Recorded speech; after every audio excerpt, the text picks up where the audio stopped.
The Grow My Cleaning Company podcast helps owners of cleaning companies just like you to grow your company and yourself so you can make more money and finally get the time and money freedom that probably got you into this business. Discover how to automate and create systems that allow you to grow like crazy without losing control. If you dig the show and want to show some love, subscribe, rate, and review on iTunes. It really helps. Enjoy the show. Hey, Cleaning Nation, Mike Campion here. And if you are a fan of the show, you'll recognize the voice and the face at the other end of this broadcast. We've got Jackson Pinkowski, diehard Bucks fan, but we are still going to somehow let him speak. I don't know. I guess we're a freedom of speech kind of place around here, even if you're completely wrong in your opinion. Anyway, in addition to being a full-time Bucks fan, he's a part-time traffic guy for us and for our clients, or maybe it's the other way around. I don't know. I'll let him speak. But today, it's funny. We knew we were going to talk today, and he reached out yesterday, like, hey, do you have something you want to talk about? And I threw the idea of just because he and I coach all day, so we kind of know what you're at, through the idea of going through the two things. One, what y'all are doing that you think you should be doing and is important, but is kind of a big waste of time when it comes to paid and organic traffic and kind of getting your Facebook and your Google and your all that stuff, quote unquote, set up. And two, what the important stuff that doesn't take that much time, but most people are. So the first category is things we're wasting a bunch of time on with very little return, but it makes us feel good about life. The second category is what we should be doing that may not take that much time, that actually gets results, whether or not it feels great. Does that sound like a interesting conversation, Pinky? Yeah, for sure. And it's funny you bring up the Bucks because I'm wearing a Chicago Blackhawks hat today. So yeah, he turned it around. They're very, but it's got the flag up front. So if you're watching this and you're like, hey, he's not a true Bucks fan, this is a Blackhawks. This is hockey. This is a different sport. But hey, until their checks start cashing, no more advertising crap, Jackson. We don't give this stuff away. We got literally dozens of people here, paying attention to this thing. All right. So just give me top 1, 2, or 3, whatever you're feeling frisky about, time wasters where you see our clients. And by the way, because Jackson meets our daily, he does a call with our people. So he's on and all we take is owners of cleaning companies. So, and I talk to probably a dozen owners of cleaning companies every day as well. So Jackson specifically jumps into paid and organic traffic. So give me the big time wasters that you see people doing that we can immediately stop or change and do it a different way. It's going to actually get us some damn results. Yeah. So biggest time waster, I would say probably the number one biggest time waster is people focus too much almost on like the cosmetics of things, whether it be the cosmetic of a website, the cosmetic of a landing page, the cosmetic of their logo, the cosmetic of the business cards, whatever that may be. But like the very trivial things that you might want to worry about once you have a sustained lead flow, a sustained sales flow, something like that. But oftentimes I see and discuss with a lot of people who are having this issue or contemplating changing something along those lines, but in the same breath, they don't have any leads for the month or something along those lines. They don't yeah, go ahead. Sorry. Well, I was just going to take what you're saying a step further because you're so spot on, but I don't even think you're going far enough. So the biggest something I would say it a little different than Jackson. He's probably smarter. I'll say dumbly, just looking fancy. Everybody's like, oh, it's got to look fancy. Like they do a bunch of stock photos would be a perfect example. And stock photos look like $1 million. The girl's good looking and she's multiracial and she's looking right at the camera and she's got crystal clean blue gloves on. And it's a perfect way. It looks fancy. The problem is the people that you're selling to are older or they're not a gorgeous model looking right at the thing and their life doesn't, you know what I'm saying? So it looks like $1 million, but it doesn't do a dadgum bit of good. So not only Jackson said, hey, once you get some lead flow, once everything's working, then you can work on the fancy. I don't know that you ever need to work on the fancy. I only want y'all working on what freaking works. Perfect example is email. And you can jump in and say if I'm completely mistaken on this, Jackson. I get a lot of emails from professional companies, that big companies, and they have video or pictures embedded and they look like $1 million. And instantly I go, this is an ad from a person. If it looks like a salesperson, it smells like a salesperson, it's a freaking salesperson. If you just send an email going, hey, or what's up with Elon? or just something that you would send to a human. Like I would never send a fancy email with a picture and everything to Jackson as a friend. I'd be like, hey, what's up? What's up? How you like those bucks? Yeah, whatever. And he would go, oh, instantly, this looks like a friend. So I'll open the email and respond like a friend. I just picture yourself sending an email to a friend with a GIF and everything perfect and look at him. It's ridiculous, right? So not only for me would I say, don't worry about the fancy till you have lead flow. I would agree with that. I would go, I don't even know if you ever need to worry about the fancy.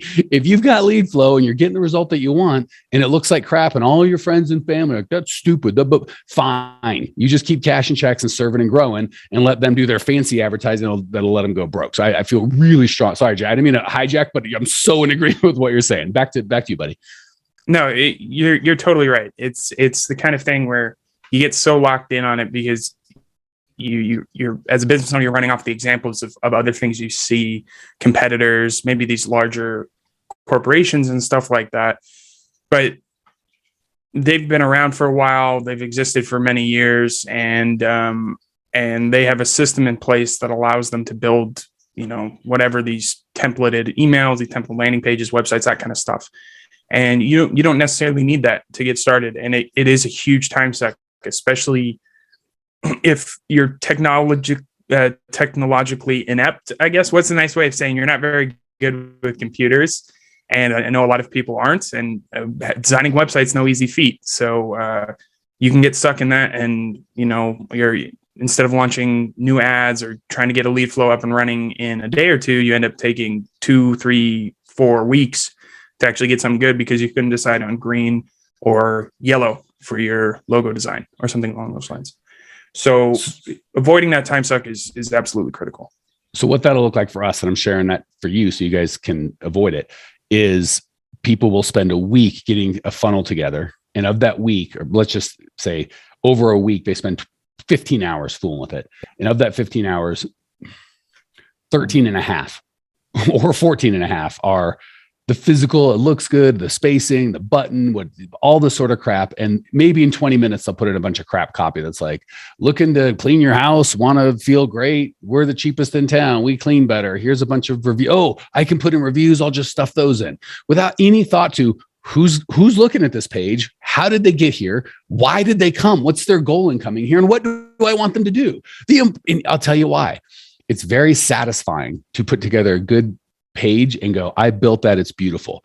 That's art. I love art. This isn't that. It's much harder to do it, have a thoughtful conversation with yourself and with your clients going, where it drives my clients nuts when they'll go, how do you like this flyer? How do you like this landing page? And I'll go, what happened before they got here? How did they get here? And they're like, huh? What? Like, who's seeing it, right? Like if you're handing the flyer out to my 6-year-old's kindergarten class and it's for cleaning services, it's worthless, right? If I found it on the ground, depending on who I am, there is no such thing as a good page or a bad page until you ask the question, who's going to see this and how did they get here, right? Am I cold calling them with a message and they're in the middle of a fight with their spouse? Are they just about to get on a plane for a month? Like what's going on in their life? And it's tough because these are hard questions. It's much easier to go, I like blue over green. I think green looks better. We get all of our friends to go, yeah, green's definitely better. I think that's the way.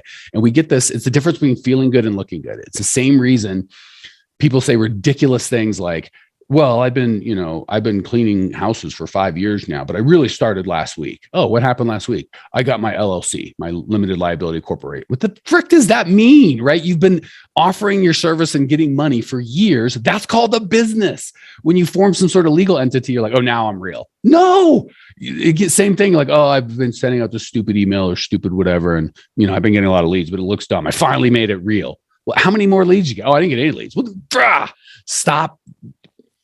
Last thing I'm going to say on this, we're going to move on because I could go all day on the frustration I get of people doing what makes them feel good as opposed to what actually does good and actually helps them.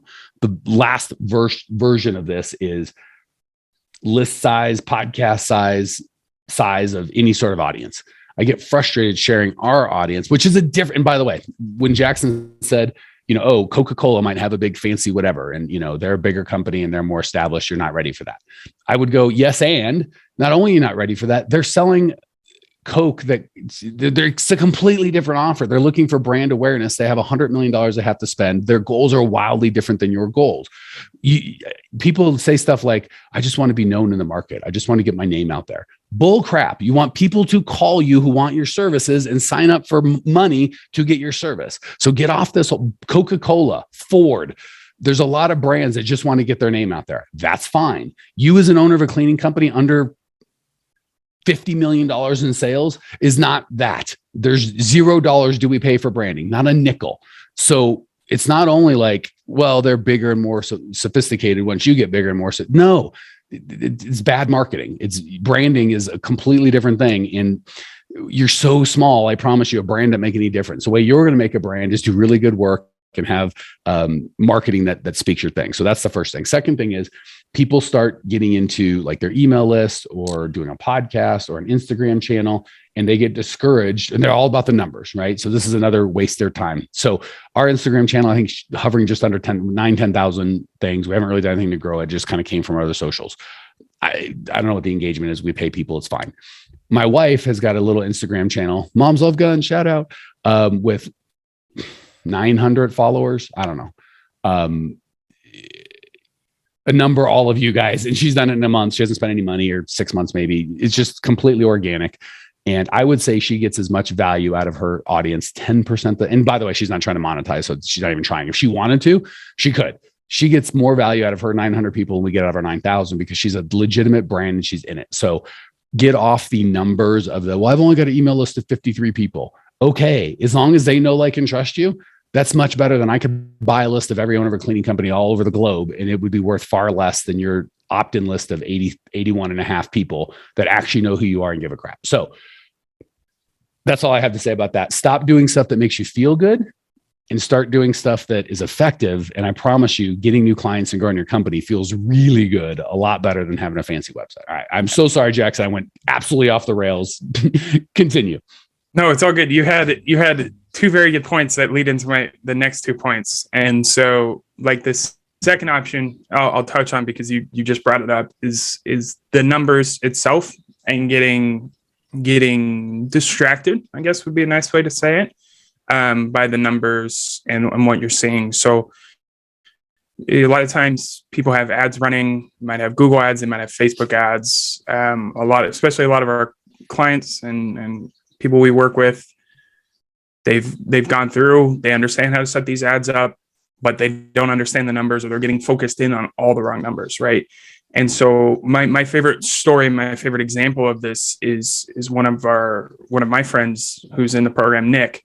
And I don't think he'd mind us talking about this, but I remember about almost a year and a half ago, the first time I looked at his Google account. He's a commercial firm up in Tacoma, Washington.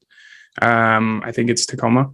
And he was getting, I don't know, like 15,000 impressions, 20,000 impressions on his ads each month, which means 15 to 20,000 people are seeing his ads each month. For a commercial cleaning company, one, that's really high. And two, he's in Tacoma, which isn't LA, which isn't New York, which doesn't have, I don't think it has 15 to 20,000 business decision makers. And so he was getting so focused in on those numbers and saying, man, I'm getting a lot of visibility. This is awesome.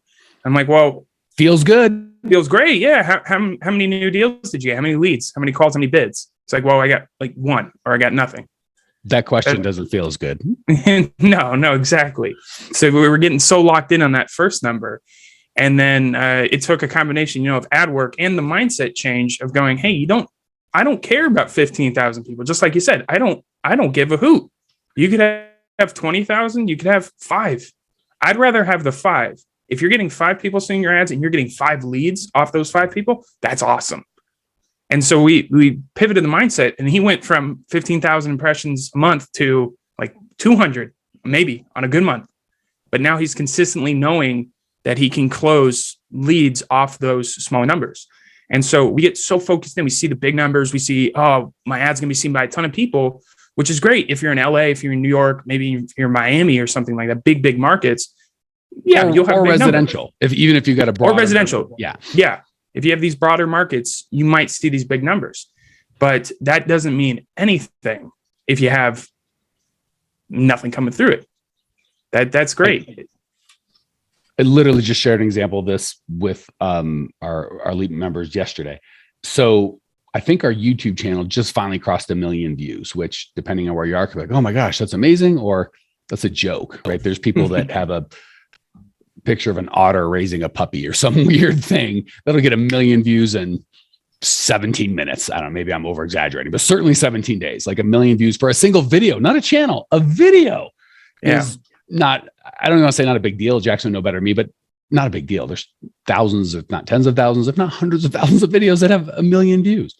And if I've got a cute kitten video or whatever the crap it is, and it gets 1 million views and I monetize it on YouTube, I feel great. I show my friend, oh my gosh, you got a view that's 1 million. Wow. Oh yeah. And YouTube pays me because I'm a big deal. And I don't know, Jack, feel free to correct me, but I'm guessing those 1 million views you were $86, like whatever, like whatever the check YouTube would write you for the ability to show ads.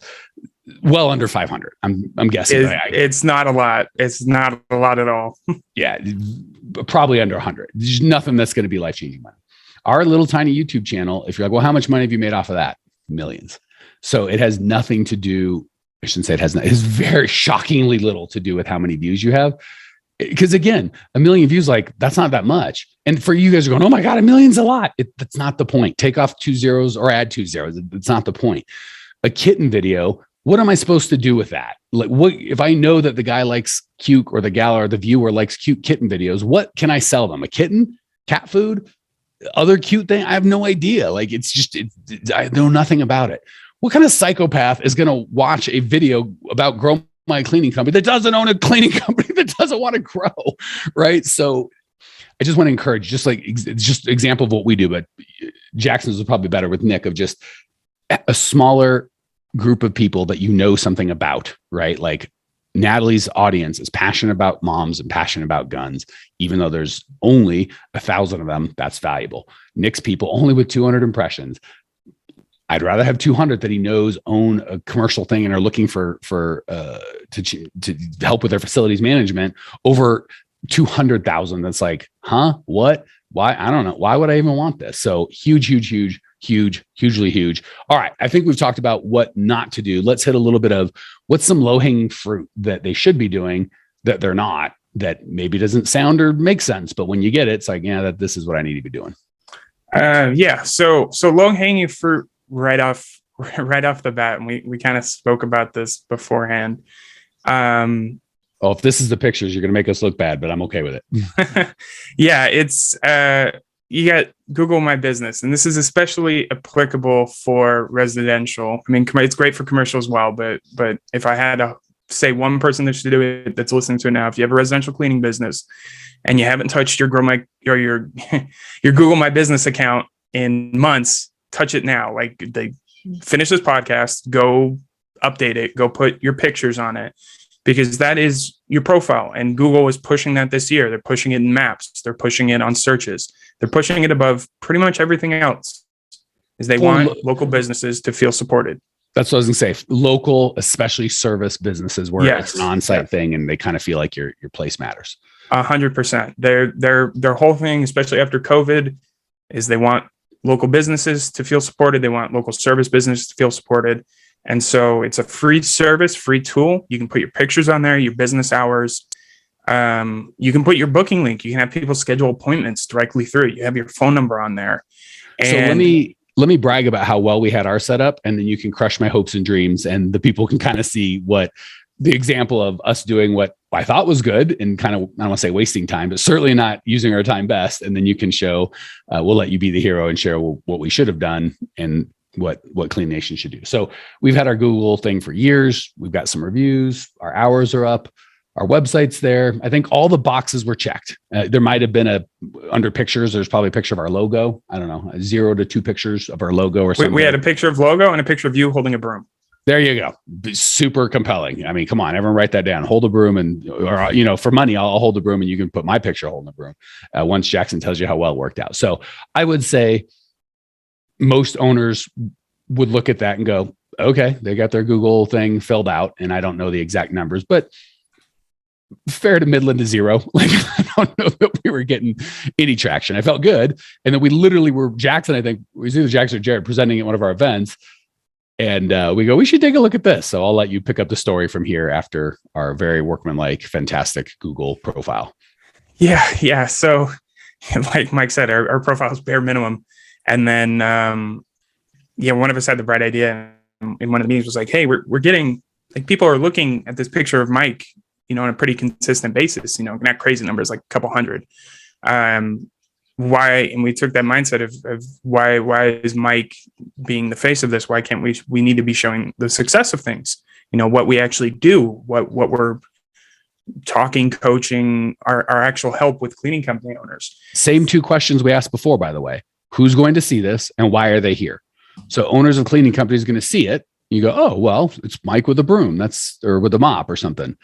I guess it's why are they here? It's not to see my stupid face with a stupid mop. They're there to go to the freaking cleaning company. So because we didn't ask the question, and that picture we had with the mop, professionally taken, looked hilarious. Everybody likes it. It looked great. It would be a perfect example of looks great, completely ineffective. Nobody's coming to our website or our Google page to go, I wonder what Mike would look like with it. It's just such an insane thing. Now I'm going to because some people are thinking I'm going to set you up, Jackson. Well, and we have something harder to show than you, right? You guys you provide clean homes and time for people and security and make them feel better. And you do all sorts of very nice things. We help people grow and do coaching. Really hard to catch on camera. Like, how do you show up a picture of it as opposed to me in a mop? It could be me like screaming at Jackson or a client, I guess. How do we solve that, Jackson? And how do they solve that? Yeah. So oftentimes, again, we go back to the cosmetically pleasing of people putting stock photos and stuff like this. But is again, low hanging fruit is you have clients and customers that you work with that you've probably been working with for a while, I would assume. Either residential, commercial, you probably had somebody that you've been working with for months on end and they're awesome. You like them, they like you, that kind of thing. And you've never asked them to take pictures of before and afters. You've never asked them for customer testimonials. You never asked for a review or anything like that from them. But you really should, because that's what moves the needle when you put pictures online, when you put your video online, when you put your reviews up, is having pictures of actual interactions or actual customers or actual work you've done. Your team members as well goes a very long way. It shows your personal, it shows a person behind the business that you hiring locally, that you have a good team, smiling, happy, real people. But Jackson, I want to keep it a secret. I can't let people know that I've got clients that love me. Once the word gets out, what will happen? Or I've got employees that love being a part of my team, that we're just going to play that close to the vest. I can't share that with the world. I mean, I go for it, but like, why? That's just, I feel like no one feels that way, but our actions show that exact belief. We don't hold that belief, but we act like we hold that belief. So I'm just busting chops. Go ahead.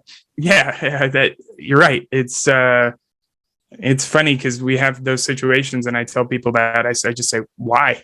And then they sit back and go, oh, like, I guess you're right. Yeah, that doesn't really make sense. And I said, yeah, exactly.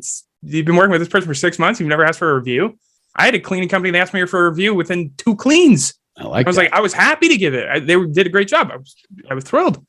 So, but doing this kind of stuff, it might push you out of your comfort zone. It's tough, but you have to do it. You have to.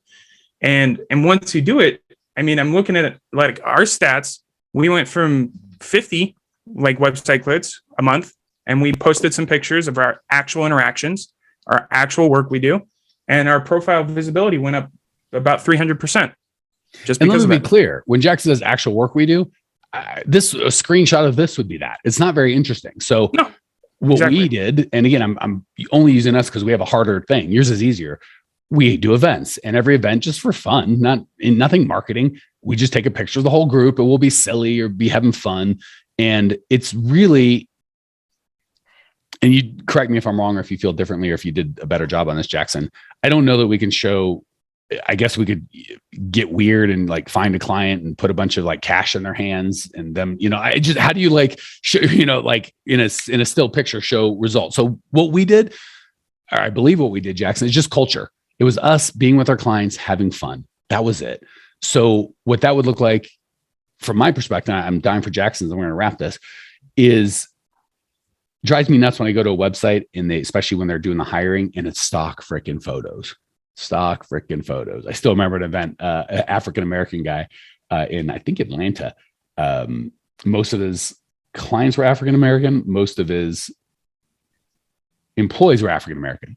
Went to his website, nothing but stock photos of happy white people. I'm like, dude, what are you doing? like, have the people you're trying to attract and speak to. And it doesn't have to be color, old, young, happy, sad, race, tall, short, Bucks fans, not Bucks fans. Make it look like the person you're trying to daggum attract. So who looks more like our customers than our customers? Not a stock photo. So no offense to our customers or myself or Jackson, we're average looking folks, but the stock photo people don't look like our customers. We look like Jackson with his hat on and a beard and, me and a dumb mop. And the realism is so much better. Us just hanging with our clients and our clients being happy, so much more effective. So for you guys, my pet peeve is clean thing, dirty thing, clean thing, dirty thing. Like here's a unvacuumed floor. Here's a floor with vacuum things in it. Here's an unstripped and wax. Here's a stripped and wax. So freaking boring, right? Almost like a stock photo. And no offense, anybody can take any picture of anything clean and dirty. Like who's going to be able to create a picture of us at a hotel room, 50 of us getting together, having fun and just in that energy, all having a smile and being silly. It's impossible to recreate. And it was real. So if you're going to do something like that, just have a picture of you with your arm around your customer. That's it. And feel free to, Jackson can tell us where they can go look at the Grow My Cleaning Company, not website, but Google place and you'll go, this is it. This just looks like a bunch of you and your clients jacking around. Yeah. Cause it's a bunch of pictures of me and my clients jacking around, but you see it and you go, wow, Mike and his team really seem to care and love about these people. These people really seem to be happy in this community. You almost assume the success because how we're going to do show people in like fancy cars and roll out. That's such a grow. I hate that, by the way, when gurus are like, look at my fancy crap. Sorry if you do that, it's fine, but that's not what I'd coach you to do as an owner.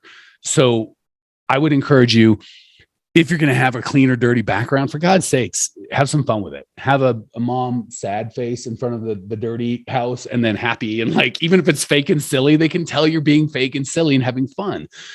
Focus on the people, not on a freaking clean floor, dirty floor, clean kitchen, dirty kitchen. Or if you're going to do it, have an stage a really dirty kitchen with spaghetti on the walls and kids everywhere and things going crazy.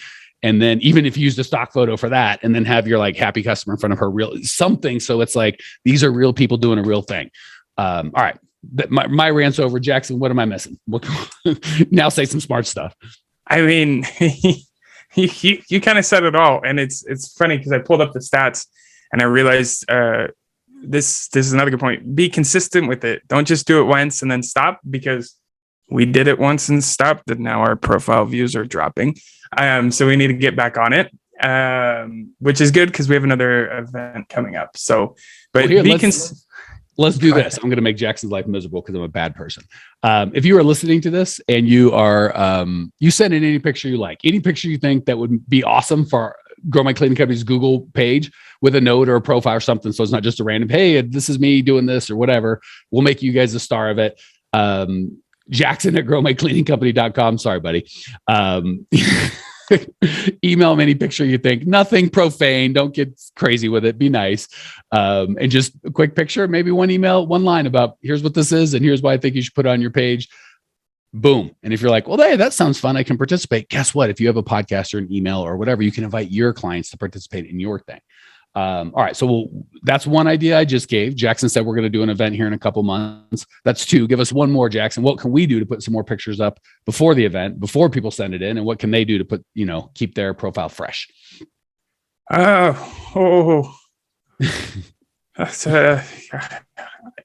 none of you have honestly ever put Jackson on the spot before, it's a ton of fun. Feel free. The clients, it's the best. Just ask him a really hard question and watch him stress out. Go ahead, buddy.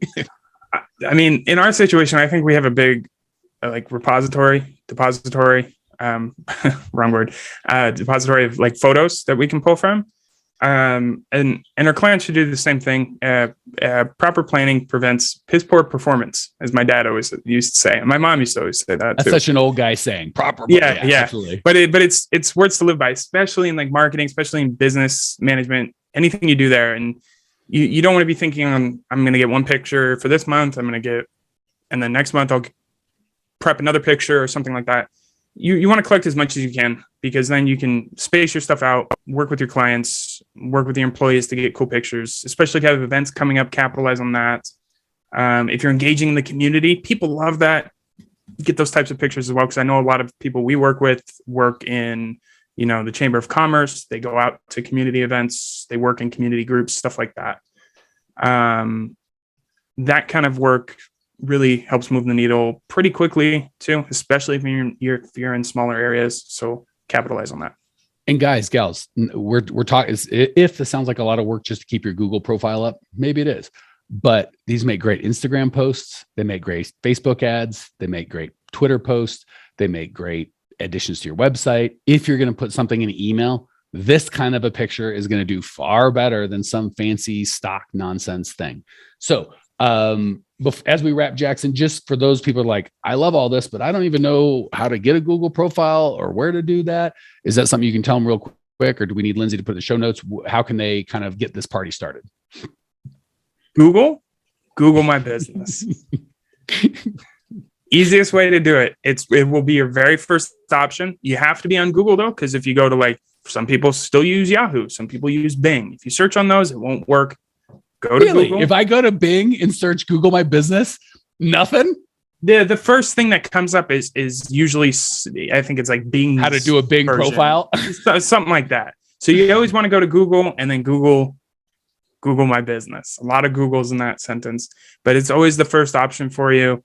Really easy. They walk you through the whole thing. They walk you through verification. It will take you a day to get the initial profile set up. That's it. Not even. It'll take you a couple hours, really. Completely free, not wasting your time. I don't know if it'll feel good or bad, but you should feel good, like I'm actually doing something that's going to move the needle. All right, guys, gals. God, I love having Jackson on. We need to have him more. He's just great. I'm sure many of you hopefully have lots and lots of takeaways, and a lot of you guys are like, this is great, and I love these podcasts, but they're 20 minutes a pop, and right when it starts to get good, you guys, I have so many questions, and we're not trying to tease or not give you everything we can. It's just we try to keep it a 20-minute format. We've done over 700, so we're giving lots of free content. But for those of you that are like, I have questions, I need to interact with a human being, I need this personalized to me, right? Like this is good, but I need more. If you go to growmycleaningcompany.com, I would start with the free on-demand training. That is probably the best place to start. At the end, you'll get an opportunity to talk with one of our people. If you wait to actually, I'll give it to you right now. If you want to text me directly, we've got this cool app where you guys can text me and I can respond. It goes right to my phone. I think it's the only place that doesn't go to one of our team members. 602-932-6431. Let me know what's shaking in your life, how I can help. I'm one man. I can do a little bit. GrowMyCleaningCompany.com's got a ton of stuff and resources. I'd start with the free on-demand training. Check it out now. I'll see you there. Well, here we are, the end of the podcast, and you made it. Great job. I've got a little bonus for you for sticking through with me. But like I mentioned before, if you got value out of this podcast and you want to show a little love, subscribe, rate, and review on iTunes, Spotify, wherever the heck you're listening to this thing. Share with a friend. Share the love. And as a special thank you for those of you that stuck with me to the end, how about I give you my personal phone number so we can text? It's a great way for me to get to know you, your business, your goals personally. So shoot me a text now, 602-932-6431. That's 602-932-6431. I am the only one who responds to these texts, and I will personally respond to everyone I possibly can as long as this number is manned. Don't know how long we're going to keep this at the end of the podcast, so grab it now, 602-932-6431. Give me a text, say hey, can't wait to meet you.